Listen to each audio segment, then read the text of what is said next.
नमस्कार मंडळी, माझं नाव अनुजा कैलास कडलक. मी नाशिक विभागातून आहे. माझ्या भाषणाचा विषय आहे वेडं होता आलं पाहिजे, वेडं होता आलं पाहिजे.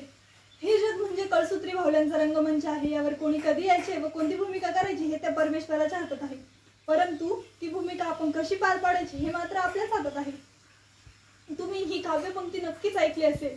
म्यानातून उसळे तलवारीची पात, म्यानातून उसळे तलवारीची पात, वेडात मराठे वीर दौडले सात, वेडात मराठे वीर दौडले सात. पण या काव्यपंक्ती मागचा इतिहास मात्र तुम्हाला माहित नसेल. तर चला ऐकवते मग. ही गोष्ट आहे पुरंदरच्या तहानंतरची. ही गोष्ट आहे सरनोबत प्रतापराव गुजर यांची. पुरंदरच्या तहानंतर स्वराज्यातील खूप काही किल्ले मिर्झाराजा जयसिंगाच्या हाती गेले. ते किल्ले परत मिळवण्यासाठी छत्रपती शिवाजी महाराज प्रयत्न करू लागले. हळूहळू त्यांनी ते किल्ले परत घेण्याचाही प्रयत्न चालूच होता. त्यातच दक्षिणेत टपून बसलेला तो नाग, डबा धरून बसलेला बलाढ्य बल्लाळ खान स्वराज्यावर चालून येणार हे जेव्हा महाराजांना समजले, तेव्हा त्यांनी सरनोबत प्रतापराव गुजर यांची त्याच्यावरती हल्ला करण्यासाठी नेमणूक केली. त्यांच्यासोबत काही सैन्य दिले आणि काही साथीदारही होते. ते प्रतापराव गुजर सैन्याला घेऊन त्याच्यावरती हल्ला करण्यासाठी गेले. ते त्या बल्लाळ खानाच्या फौजेवर तुटून पडले. जेव्हा बल्लाळ खानाच्या लक्षात आले की त्याचा पराभव होत आहे, तेव्हा त्याने प्रतापराव गुजर यांचे पाय धरले आणि विनवणी करू लागला, मला सोडा, मला जाऊ द्या. प्रतापराव गुजर यांना त्याची दया आली. त्यांनी त्याला सोडून दिले. जेव्हा ही खबर महाराजांना कळाली की प्रतापराव गुजर यांचा विजय झाला आहे, महाराजांना अत्यंत आनंद झाला. परंतु जेव्हा त्यांना हे कळाले की त्यांनी बल्लाळ खानाला जिवंत सोडून दिले, तेव्हा मात्र महाराज संतापले. त्यांनी कडक शब्दात प्रतापराव गुजर यांना एक पत्र लिहिले. ते पत्र वाचून प्रतापराव गुजर यांना वाईट वाटले.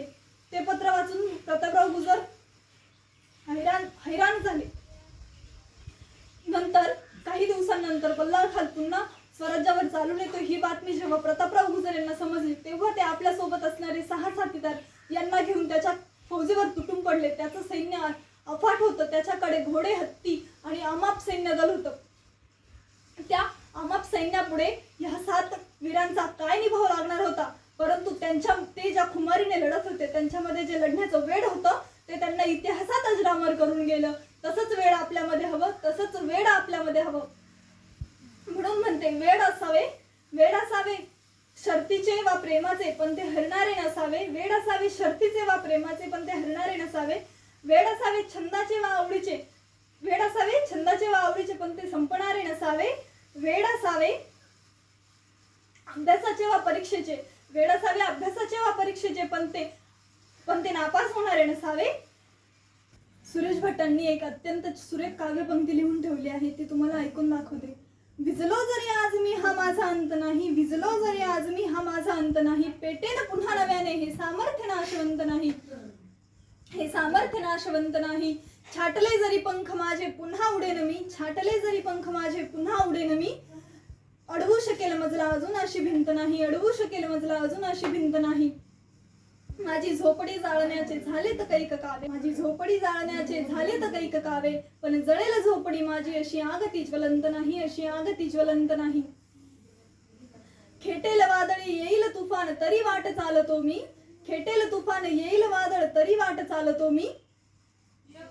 अडथळ्यांना भिवून अडथळणे पावलांना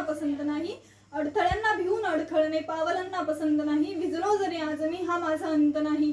आपल्यालाही वेडं होता आलं पाहिजे. जसे छत्रपती शिवाजी महाराज 16व्या वर्षी स्वराज्य स्थापनेसाठी झाले होते, जसे क्रांतिज्योती व महात्मा फुले स्त्री शिक्षणासाठी झाले होते, जसे भगतसिंग व राजगुरू स्वातंत्र्य मिळवण्यासाठी वेडे झाले होते. आणि माफ करा, पण जसे आपले राजकीय नेते सत्ता मिळवण्यासाठी वेडे होतात ना, अगदी तसेच आपणही वेडे व्हायला हवे. आपल्या स्वप्नपूर्तीसाठी, आपल्या ध्येयपूर्तीसाठी, मायबापांच्या इच्छेसाठी आपणही वेडं व्हायला हवं. आत्ताचं ज्वलंत उदाहरण म्हणजे श्री मनोजदादा जरांगे पाटील. ते मराठा आरक्षणासाठी लढत आहेत, झगडत आहेत. त्यांना मराठा आरक्षणाने वेड लावला आहे. एक साधा गल्लीतला माणूस जर दिल्लीतलं तख्त हलवू शकतो, जर त्या एका सामान्य माणसाच्या सभेसाठी 1.5 कोटी नागरिक उपस्थित राहू शकतात, तर आपणही तसं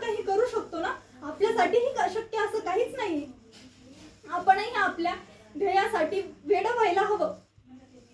शेवटी जाता जाता एवढेच म्हणते, मंजिलें उन्हीं को मिलती है जिनके सपनों में जान होती है, मंजिलें उन्हीं को मिलती है जिनके सपनों में जान होती है. यूं ही पंख होने से कुछ नहीं होता, हौसलों से उड़ान होती है, हौसलों से उड़ान होती है. एवढे बोलून मी माझे भाषण संपविते. धन्यवाद. जय हिंद, जय महाराष्ट्र.